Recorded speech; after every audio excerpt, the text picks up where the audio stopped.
तो ये अहंकार था, मैं ब्राह्मण हूँ, मैं ज्ञानी हूँ, मैं यज्ञ करता हूँ, जिसके फल स्वरूप समीप में आए ब्रह्म का दर्शन न हो पाया, जिसको प्राप्त करने के लिए हम यज्ञ अनुष्ठान हजारों वर्षों से हमारे पूर्वज करते चले आए। श्री सुखदेव जी महाराज कहते हैं कि राजन, इसीलिए कहा गया कि एक गृहस्थ जीवन का सबसे बड़ा धर्म है कि दरवाजे पर कोई भी आए उसको बिना अन्न और बिना जल पिलाए उसको दरवाजे से वापस नहीं जाने देना चाहिए। क्योंकि दरवाजे पर आपके कौन आया है, हो सकता है कोई भगवान ही कोई रूप बदल करके आए हो, पता नहीं कोई संत महात्मा ही आए हो। इसलिए गृहस्थ धर्म का सबसे बड़ा नियम सबसे यही है, उसका सबसे बड़ा धर्म यही है कि दरवाजे पर कोई भी आए, कैसा भी आए, चाहे घर गांव का ही हो चाहे पड़ोस का ही हो, अगर दरवाजे पर आ गया है तो भोजन का समय नहीं है तो फिर भी उसको कम से कम जलपान करा करके ही दरवाजे से वापस जाने देना चाहिए। पता नहीं कौन रूप में कौन आया हो दरवाजे पर, अगर भूखा प्यासा दरवाजे से लौट जाएगा तो बहुत बड़ा पाप लगेगा। श्री सुखदेव जी महाराज कहते हैं कि इन ब्राह्मणों को या ब्राह्मणों को केवल अहंकार के कारण इनको भगवान आए तो समीप में, लेकिन इनको दर्शन प्राप्त न हो पाया। आगे श्री सुखदेव जी महाराज वर्णन करते हैं कि राजन, एक दिन शरद पूर्णिमा की रात्रि है। भगवान कृष्ण के मन में अवे लालसा जागृत हुई कि ये गोपियां ये स्नेह प्रेम इतना करती हैं कि सब कुछ परित्याग कर चुकी हैं, तो रास के माध्यम से इनको अपना लिया जाए। शरद पूर्णिमा की रात्रि है और भगवान कृष्ण यमुना जी के किनारे पहुंचे और बढ़िया पूर्णिमा की रात्रि है, शरद पूर्णिमा की रात्रि है, बढ़िया सुंदर सुंदर मल्लिका के पुष्प खिले हुए हैं, चंद्रमा बढ़िया सुंदर अपना प्रकाश पृथ्वी पर फैला रहा है। भगवान पिता रात्रि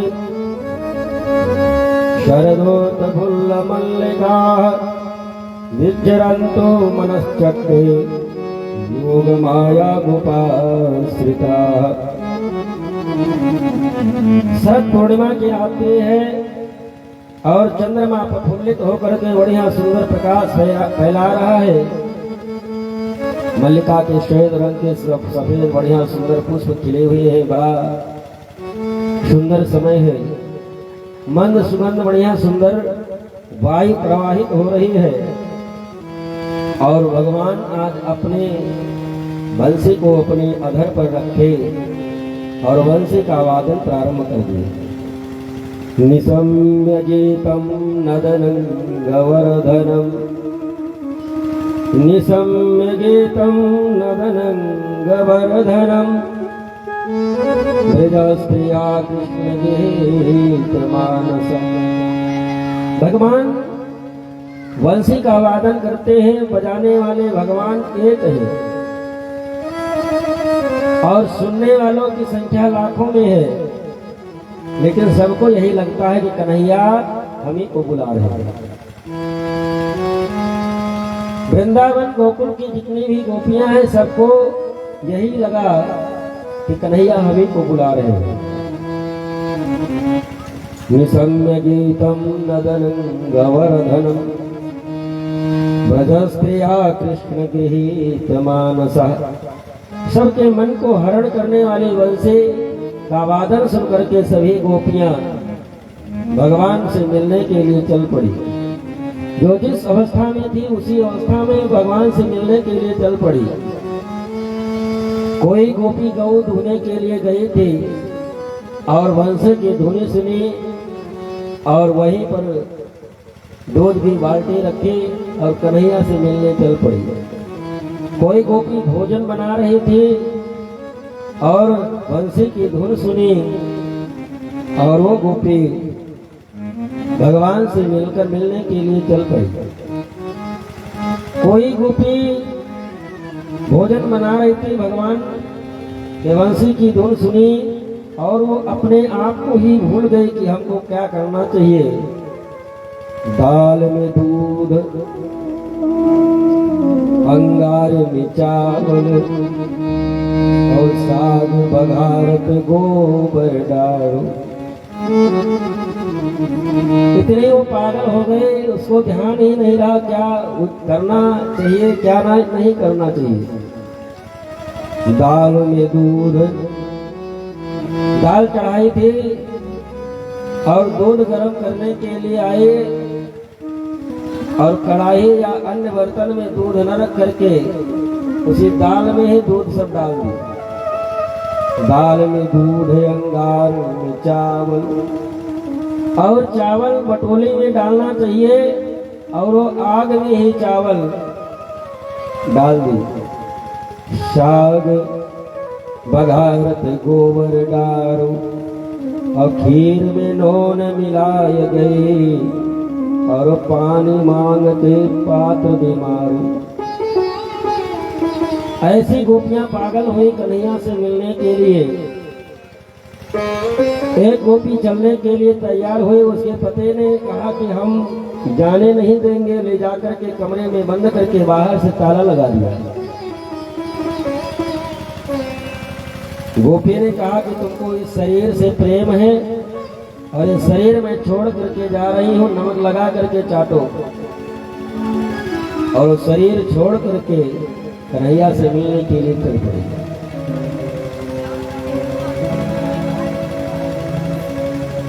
भगवान ने बंसी बजाई, सब गोपियां मिलने के लिए कन्हैया से आ गई। लेकिन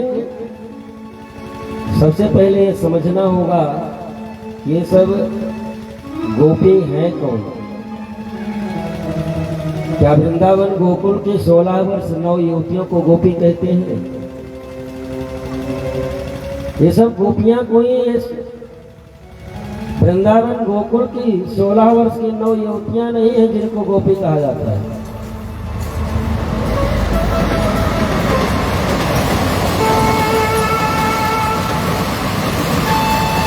गोपी एक भाव होता है। 16 वर्ष की 9 युवतियों को गोपी नहीं कहते। गोपी एक भाव होता है और ये गोपी भाव तब हृदय में आता है जब भगवान पूर्ण रूप से जिस जीव को अपनाना चाहते हैं उसके हृदय में गोपी का भाव आता है। गोपी एक भाव है, वो भाव हम आप में भी आ जाए तो हम आप भी गोपी हैं। यदि भगवान कृपा कर दे, पूर्ण रूप से अपना ले तो हम आप ही गोपी हैं। लेकिन भगवान ऐसी कृपा तभी करते हैं जब जीव को पूर्ण रूप से अपनाना चाहते हैं, तब गोपी भाव हृदय में आता है। 16 वर्ष की 9 युवतियों से अर्थ मत लगा लेना कि वृंदावन की 16 वर्ष की 9 युवतियां गई भगवान से मिलने के लिए। और ये वृंदावन गोकुल में जो गोपियां हैं, ये गोपियां हैं कौन? गोपी कहते किसको है? गोविंद्रे कृष्ण रस सेवत इति गोपी। जो अपने 10 इंद्रियों के द्वारा कृष्ण रस का पान करे उसको गोपी कहते हैं। ये गोपी भाव कोई साधारण भाव नहीं होता है। जो 10 इंद्रियों के द्वारा केवल कृष्ण रस का ही पान करे, संसार को पूर्ण रूप से जो भूल जाए, आंखों से कृष्ण का ही दर्शन करना, 24 घंटा निरंतर मुख से कृष्ण नाम का ही उच्चारण निकलना, दूसरा शब्द न निकलना, हाथ कृष्ण के लिए ही हमेशा कृष्ण के लिए ही, भगवान के लिए ही कार्य करे, पैर हमेशा कृष्ण के लिए ही चले, अपनी जो 10 इंद्रियाएं हैं वो केवल कृष्ण के लिए ही जब कार्य करे तो उसको गोपी भाव कहते हैं। गोविंद्रिय कृष्ण रस पीवति इति गोपी। ये गोपी हैं कौन? अपने वेद में 4, अपने सनातन धर्म में 4 वेद हैं। चारों वेद मिला करके 1 लाख मंत्र हैं। उसमें से 4000 ज्ञान कांड, 80,000 कर्म कांड के और 16,000 मंत्र उपासना कांड के। और ये जब वेद की ऋचाएं ब्रह्म का गान करते करते थक गई, ब्रह्म को प्राप्त न कर पाई, तो वेद की ऋचाएं तो जब ये पता चला कि ब्रह्म इस वृंदावन में अवतरित हो चुका है, तो 1 लाख ये जो वेद की ऋचाएं हैं ये सब गोपी बनकर के ब्रह्म को प्राप्त करने के लिए आ गए।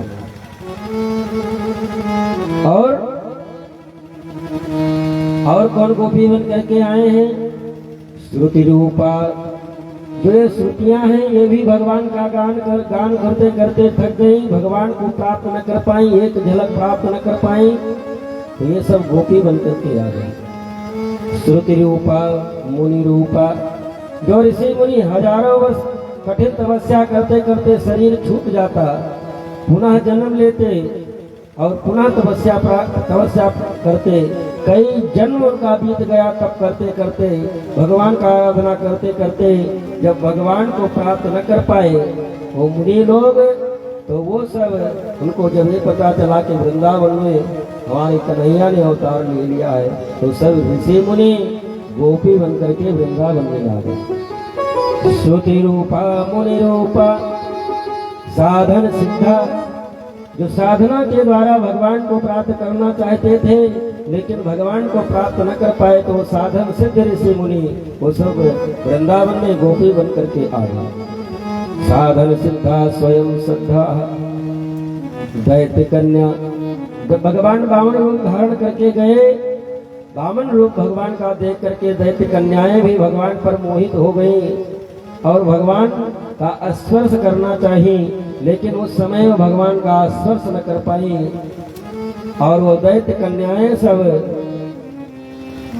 गोपी बनकर के वृंदावन में आ गई। श्रुति रूपा मुनि रूपा साधन सिद्धा स्वयं सिद्धा दैत्य कन्या मत्स्य कन्या। भगवान ने जब मत्स्य अवतार धारण किया तो जो मत्स्य कन्याएं थी वो भी भगवान को प्राप्त करना चाहती थी लेकिन प्राप्त न कर पाई, तो वो भी वृंदावन में वो भी गोपी बन करके आई। ये गोपियां एक कोई साधारण 16 वर्ष की नवयुवतियां नहीं है, ये मत समझना। सब भगवान से मिलने के लिए भगवान ने बंसी का वादन किया। बजाने वाले एक हैं, सुनने वाले की संख्या लाखों थी। सबको लगा कि कन्हैया हम ही को बुला रहे हैं। सब गोपियां आज भगवान से मिलने के लिए आ गई। जब सब गोपियां आ गई तो सबसे पहले तो भगवान स्वागत करते हैं। स्वागतम वो महाभागा प्रियम किम करवाणि वाह। पहले तो भगवान सबका स्वागत करते हैं कि आइए आपका स्वागत है, स्वागत है। लेकिन फिर कन्हैया कहते हैं प्रियम किम करवाणि वाह। आने का प्रयोजन क्या है आप लोगों का? आप किसी के दरवाजे पर जाएं, आपको कोई बुलाए और आप उसके दरवाजे पर पहुंच जाएं और पहले आपका स्वागत करें और उस स्वागत करने के बाद में कहे भैया आप क्यों आए हैं हमारे यहाँ, ये कैसा लगेगा? गोपियों ने मन में विचार किया कि पहले तो ये बुलाते हैं, आए तो स्वागत करते हैं और अब पूछ रहे हैं आप लोगों के आने का कारण क्या है। ब्रजस्यानमयं कच्चित् ब्रूता आगमन कारणम। बताइए तो आप लोगों के आगमन का कारण क्या है, क्यों आई हो यहाँ पर? रजन्य ऐसा घोर रूपा। ये रात्रि का समय और रात्रि में, और वो भी घोर रात्रि, और उसमें एक घर से बाहर निकलना ये तुम लोगों के लिए ठीक नहीं है। रजन्य ऐसा घोर रूपा घोर सत्ता निसेविता और प्रतियातम ब्रजम्ने हम अस्थेयम स्त्री विषुमध्यमा। स्त्रियों के लिए रात्रि में अकेले निकलना उचित नहीं है। और वैसे भी स्त्रियों को अकेले कभी चाहे दिन हो या रात हो अकेले निकलना भी नहीं चाहिए। राम ने केवल सीता जी को कुछ क्षणों के लिए अकेला छोड़ा और रावण हरण करके लेकर के चला गया।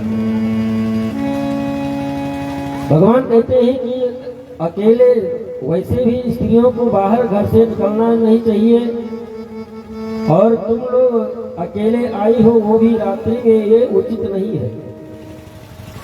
अच्छा आज शरद पूर्णिमा की रात्रि है, इसलिए यमुना जी के दर्शन करने और आनंद लेने के लिए आई हो। दृष्टम वनम कुसुमितम राकेश कर रंजितम। ठीक है, अब आप लोगों ने शरद पूर्णिमा की रात्रि का आनंद ले लिया, यमुना जी का दर्शन कर लिया। अब अपने अपने घर को आप लोग जाओ। गोपियां सब शांति पूर्वक सुन रही हैं, कन्हैया बोलते जा रहे हैं, गोपियां कुछ बोल नहीं रही। भगवान कहते हैं कि देवी गोपियों,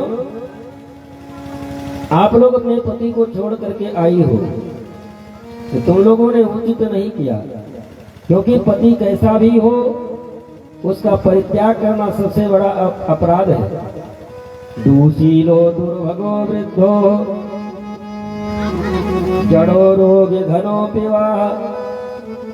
पति कैसा भी हो, यदि मान लीजिए वो दरिद्र हो गया हो और दुर्भाग्यवश उसकी धन संपत्ति सब कुछ नष्ट हो गई हो, रोग के कारण वो वृद्ध हो गया हो, रोग के कारण उसकी मंद बुद्धि हो गई हो, जड़ बुद्धि हो गई हो, रोगी हो गया हो और उसकी धन संपत्ति समाप्त हो गई हो, ऐसे भी पति का परित्याग करना ये बहुत बड़ा अपराध है।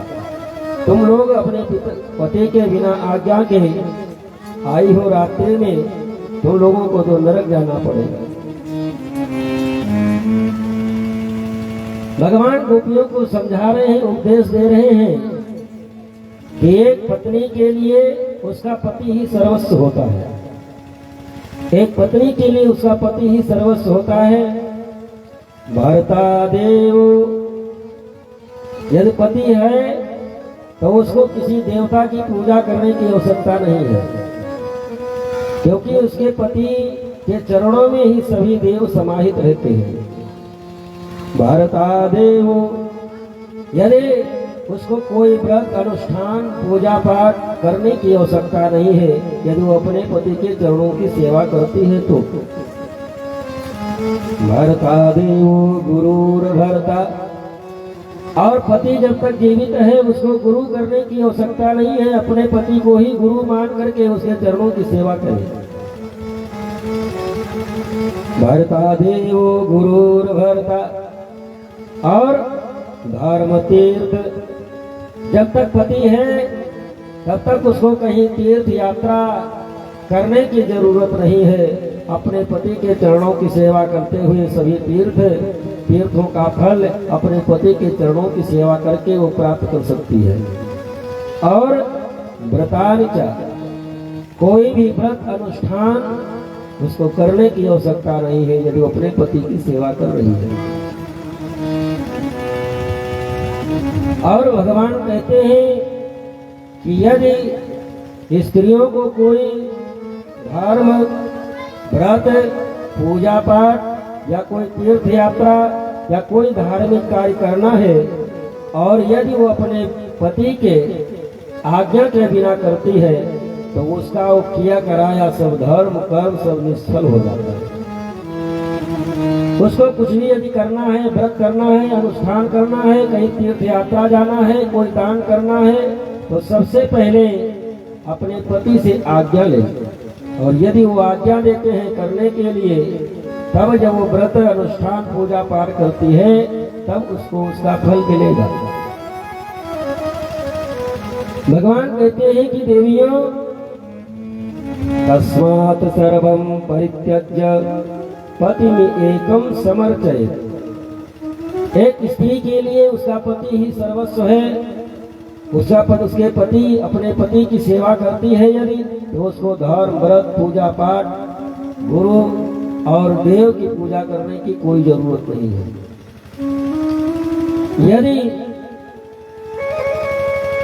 कोई स्त्री पातिव्रत धर्म पालन करते हुए इस प्रकार से यदि अपने पति की सेवा करती है, तो पितृवंश्या, मातृवंश्या, पतिवंशत्रयः त्रयः।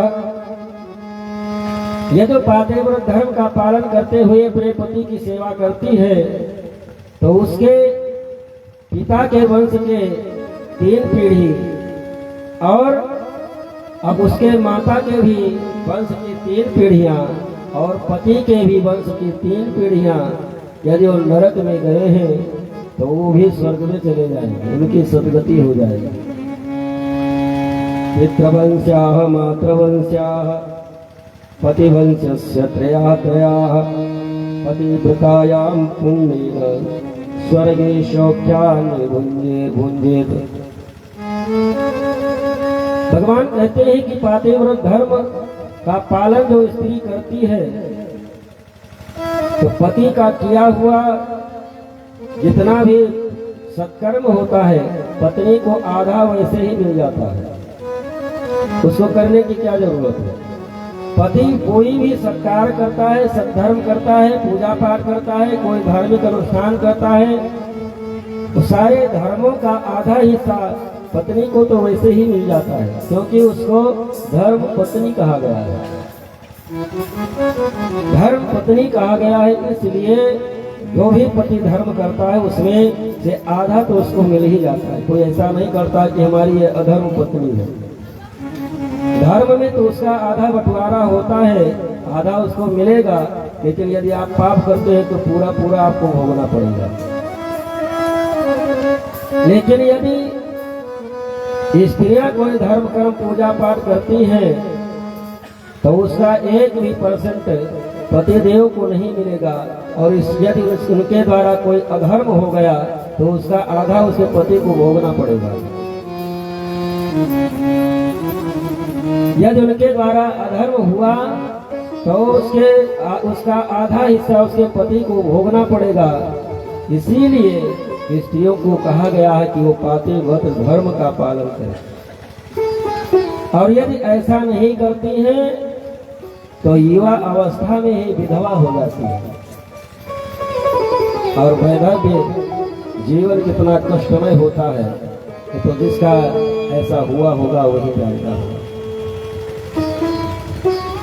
इसलिए स्त्रियों से कहा गया, भगवान कहते हैं कि स्त्रियों को पाप कर्म से बहुत बचना चाहिए, अपने पति को ही सर्वस्व माने और पति की सेवा करें, तो अपना भी कल्याण है और अपने पति की भी आयु को बढ़ाती है, क्योंकि अधर्म करेंगे पति पर जाएगा, पति की आयु घटेगी।